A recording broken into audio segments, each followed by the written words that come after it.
Holy fuck. Okay. What is that? That's nasty.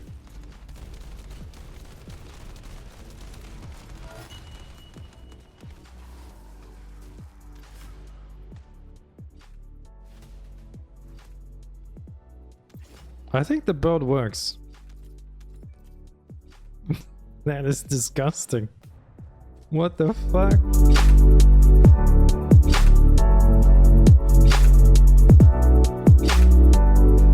So let's talk about the bombardments in the room. As you guys can see, the Greg's Reverse Fate was buffed up recently, putting it into a really good spot right now as good boss damage weapon, as well as a good mob clearing weapon with all the bombardments that it has going off. Just a little disclaimer is I don't think it's actually working 100% how it should be working, which we'll totally explain in this video. But the bombardments do seem to be overscaling, as they're not really scaling towards the weapon power, they are just scaling towards the shot that procs them. But I will explain that and demonstrate that all in this video. I'm going to share with you guys my builds as well for it. And I think it's a pretty good weapon to invest into. Even if they do fix/nerf it, it's still going to be a very powerful weapon as its base stats overall are just very strong.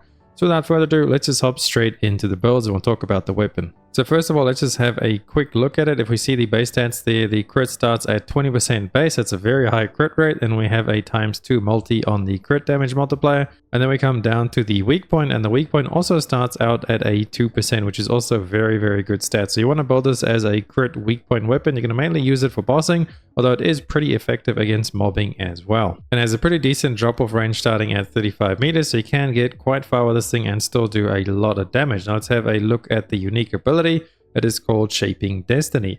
On hitting an enemy, proc bombardment on the enemy's location with a set chance. Inflict burn on enemies hit by the bombardments. Now if you don't have it fully maxed out, all of this will be a little bit lower, so I do recommend fully maxing this out. It is actually really easy to farm out the Greg pieces and max it out. I'll share with you guys this link. I found this on Reddit, so I'll chuck this down below in the description for you guys.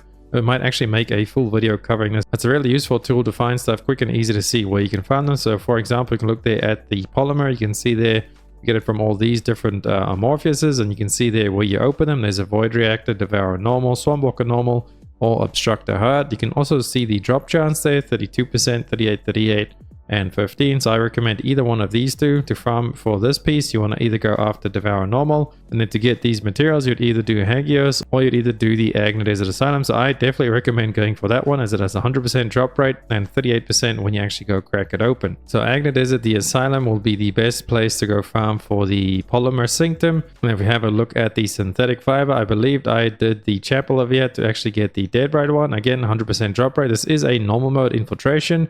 And then it has a 38% chance to drop off of Dead Bright Normal. And then if we come over to the Nanotube, we can see over here we either get from the Vesper Neutralize, we get Agna Desert from Normal, or you could either do the Hangman or Frostwalker. I personally chose to do Frostwalker, but I do have a really powerful pick, so Frostwalker is pretty easy for me. And then you run the Hagios Haven mission, and you can has a 32% chance on the Frostwalker. I just prefer to do that because I really do not like this infiltration, the Heart of the Fortress. It's quite a long infiltration, about 10 minutes or more, but then again, you can go do that on Hangman, super easy, and it's a 38% chance. So it is a little bit easier doing this one, but I just ended up doing the one from Hagios because I prefer to do that infiltration operation. And then lastly, having a look at the blueprint, we ended up doing this one, Hagios Old Mystery Infiltration on normal mode, 100% drop chance, and then you actually get it from Swampwalker Normal at a 38% chance. So very easy to get this overall. So that's how you obtain it. And then I recommend upgrading it as fast as you can because it will increase the trigger rate. It will also increase the radius and the bombardment count. The damage, however, will not change. I believe the bombardment started out at 3, so it actually does double that and some more. So you do get a ton of extra damage, as these bombardments are the things that's actually making it do a crazy amount of damage. That I'm going to explain to you guys why I think it's not working as it should right now. Because we can see right here with the additional damage, firearm damage times 100%. So these bombardments should be doing 100% of your firearm damage, which I'll explain to you guys. Basically, the shot that procs the bombardment is what the bombardment's damage is scaling off. It's not scaling off 100% of your firearm attack. It's scaling off whatever shot procs it. So let's try and get a non-crit, for example. See how much that was, 39k, and then a 7k tick. And if we try and go for a crit hit, see if we can get a proc crit hit there. You can see that's a big hits there, 153k and 30k ticks. So the procs, the damage is actually going off whatever shot procs the bombardment. And that's why I think it's not working as intended, because if it was working as intended and it went off 100% of your firearm attack, then no matter where you shoot or whenever the bombardments proc, it should always be the same amount of damage, which is obviously calculated from like all your firearm mods and your firearm attack and everything put together. So I think that is why it may potentially receive a nerf / bug fix in the future. But for now, it's a pretty decent weapon, and the bombardments aren't the only thing that make it strong. Like we saw before, the base stats are actually pretty high. So we can see my fully modded one, we have a crit rate of 27%. We almost have a 4 times multi on the crit damage. And then our weak point damage is also 3.5 times. So it's just a solid weapon overall. Even if they do end up fixing how the bombardment scale, it's still going to do a decent amount of damage. So now let's have a look at my mod setup. This is what I end up running for pretty much everything. Although you guys could drop have aiming if you don't like the accuracy. Maybe you're on console, you don't like the accuracy difference there. But I would say just go for more damage, as the accuracy is easy to compensate for, especially if you are on mouse and keyboard. But if you are on controller, it's up to you. And then we do have both of the blue crit mods, as these just give you so much extra crit with no negatives. We do have concentration priority, which gives you a massive crit hit damage with a reload time modifier. Now this is actually not too bad, because the weapon does reload relatively fast, as well as you can also do animation cancelling by rolling, or you can use skills. Basically what you do is during your reload, as soon as the mag touches the gun, because every single gun has a different reload cancel. Most people say it's like once the reload gets the half of the bar, but it's not actually true. When the magazine hits the weapon is when you can reload by doing a skill or by rolling. So let's go ahead and demonstrate. We're going to go ahead and reload. Now as soon as the mag touches the gun, you can go ahead and do ability. You see the reload animation cancel on the Gregs is actually pretty slow, because if you have a look from the front, she takes the mag out and then she puts the other mag in, so you can take it out. So let's do it from the side, and in you can roll. You can also use a skill, so you can go like that, and in you can shoot a skill, and there you go. You see it resets every single time. So you can do that to offset the reload, or you can just reload like normal. It's not a very long reload. So then back to the mods, we have all our crit mods on there. Then we obviously do have action, reaction, and rifle reinforcement, because this is just giving us a ton of firearm attack.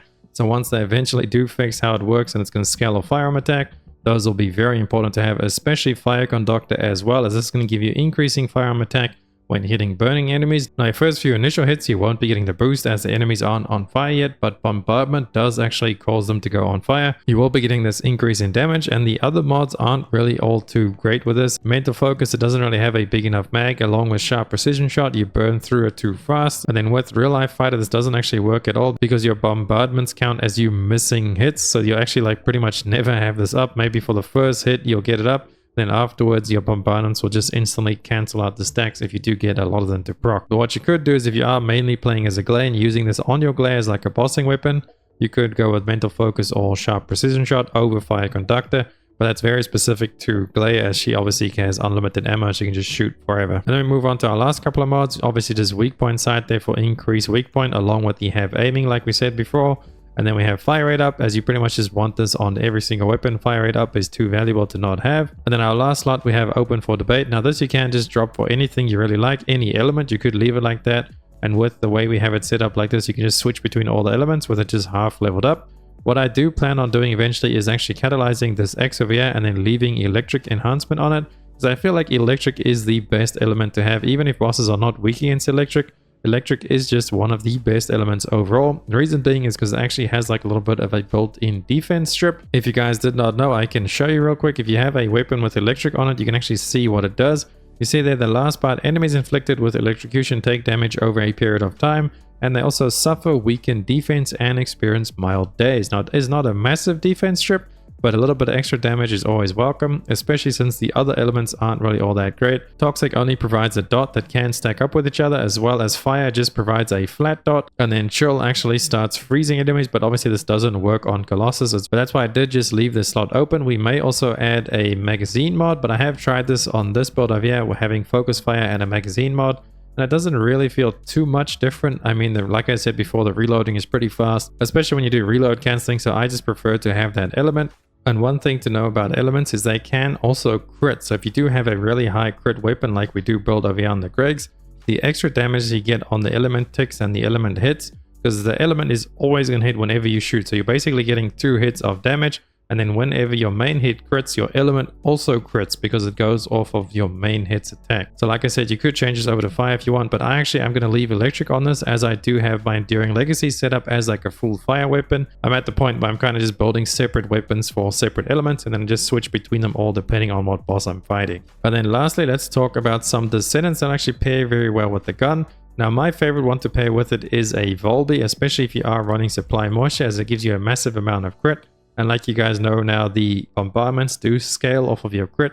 So we'll be doing some crazy damage with Volby as well as Enzo. So he can actually be better with his buffs, especially if you are on your Volby with Supply Moisture and you have an Enzo in the party buffing you. It makes this weapon just insanely good. And then last to mention would be Glay with her unlimited ammo, as you can then switch out and use Mental Focus if you're going on the infinite ammo Glay build. But that's going to be it for this video. Hopefully you guys found it helpful. If you did, please drop a like and a sub on the channel. Helps me out so much, as well as drop over on at the streams at twitch.tv/Augiesaint. We are streaming pretty much every single day except for Sunday. We have also recently started dual streaming on YouTube, so you can catch me right here live on YouTube alongside Twitch as well. So come join the chat. Love to see you guys there. We're chilling out, doing bosses, farming resources, just doing all kinds of stuff on First Descendants all the time. But I'm gonna love you and leave you, and I'll see you beautiful people in the streams as well as the next video. Augiesaint out. Run free and dive into the sky. Here goes